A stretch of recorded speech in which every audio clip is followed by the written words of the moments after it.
So I've taken a look at Shimano's top of the range group set, the brand new XTR. But they also invited me out to the town in Dolomites to try it out, ride a bike with it on, and I couldn't really turn that down, could I? So obviously, here I am.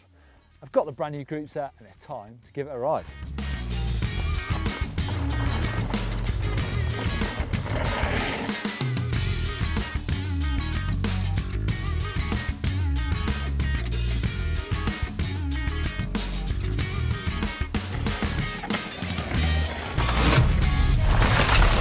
So if you haven't seen that first look video, check that one out. I go into all the details of this group set. There's plenty of options for cross-country and enduro. Today I've got the enduro group set on this bike, so I've got the big 4-pot brake calipers with those cooling fins on the rotors, plus I've got that whopping great 12-speed cassette at 1051 on the rear. So really the first thing to talk about, as I did in the first video, is that cassette. So big old range on there, you've got 10 right up to 51, 12 speed. Really does feel like that gets rid of the need for a front mech for an awful lot of riders, not just sort of enduro riders. Actually does feel like you've got a lot of gears, obviously one extra click. Everything feels smooth so far. It's time to check out the gearing. And the best way to test out that 51 tooth sprocket is find a horrendously steep climb. Again, I've got a 32 chainring up front, so pretty average size, I suppose, a little bit small for some riders. In the 51 tooth on the back. Oh, it's nice and comfortable, pretty steep this. Definitely think that's the biggest difference with these big range cassettes, is you can sort of sit at a comfortable cadence, not really push out a massive power, and just winch yourself up pretty much the steepest climbs you're gonna find traction on. Consider the 51 tooth sprocket tested. Time to see what the high end of the range is like.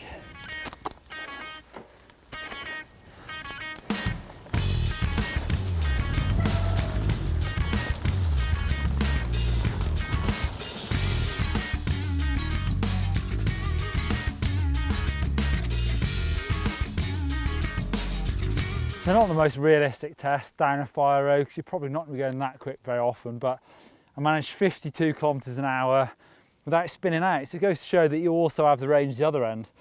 Again, I've got 32 chainring. I think probably for people that are pretty strong climbers, you could easily go up to 34, even 36.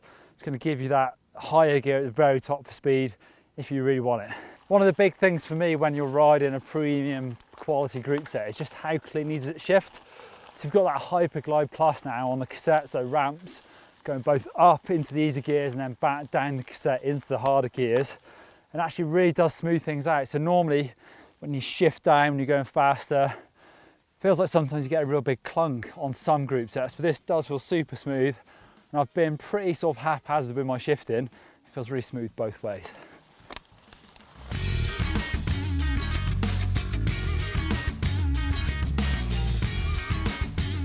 You can really see actually how tight the chain wraps around on that 10-2 sprocket. It looks like a really small radius, almost looks like it's just wrapping around the rear axle. And that is why they've had to change the freehub body for the first time in God knows how long, at least 20 years. Basically just to make that a smaller diameter freehub body so you could get a 10-2 sprocket on there. The gear shifts really are clean and crisp, even under quite a lot of load, to be honest. And there's lots of things that add up to that, like that Hyperglide both up and down the cassette, but also the brand new 12-speed chain. It's got chamfers in there to really help with those things. They've got to be the smoothest shifts I've ever felt. When you're moving outboard on the cassette down to those bigger gears, it just works every time.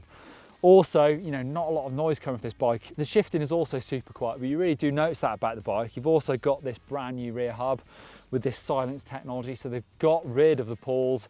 It's now a completely silent ratchet system, so pick that up, spin it round. Nothing. Almost a bit weird. As a rider, one of the biggest questions I always have with new rear hub technology is just how quick that hub engages. So I've got a completely new free hub on this, but actually it's super quick, hardly any degrees of rotation at all. That I think makes a big difference.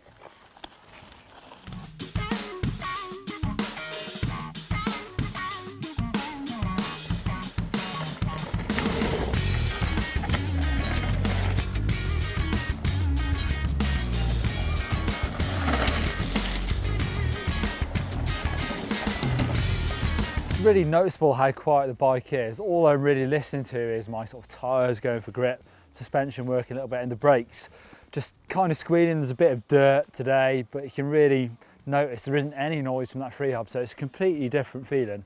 The brakes are powerful and consistent. It'd be interesting to test them back to back with the Saint brakes, the downhill brakes. Shimano say that they're the same power rating. I'm riding a lightweight carbon trail bike today, the Canyon Spectral, so they're not having to work super hard. But these enduro brakes with that 4-pot caliper are super powerful. They're noticeably consistent and actually got a more modular feel than the old brakes that are definitely on-off switch. These are really sort of feeling like you can feather them and actually got a better feel for the grip on the floor. A feature of the rear mech is that when you shift up into those really big sprockets, it actually reduces the spring tension on that cage. So leads to really smooth shifting all the way through the cassette, and you can really feel that at your thumb on that shifter. You've also got the rapid fire on there, so you can do multiple shifts up and down. I really like that when you come out of maybe a slow corner and the trail really speeds up, I can hit that and go 2 back down the block super quick and easy. It's interesting to see that Shimano still go for those hollow aluminium cranks. When it comes to crank stiffness, I'm not sure if I ever noticed that, to be honest. I guess if I really tried something that wasn't stiff, then I might notice, but when it comes to cranks, for me, they want to be tough, reliable, and apparently Shimano still believe in alloy for that, so they don't want to pick carbon. I always expect XTR to impress, and it's the little things it does, and it does them really well. So it's just really efficient shifting, braking is consistent. You can do things like adjust all your levers, so you've got your shifter and your drop post, and get them in that perfect position.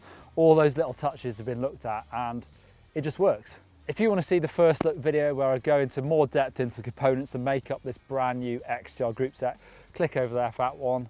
Click down there for a pro bike check with Cannondale Pro Manuel Fumic, who's running Shimano Di2 on his bike. Give us a thumbs up if you like Shimano XTR and hit that sub button if you've not already done that.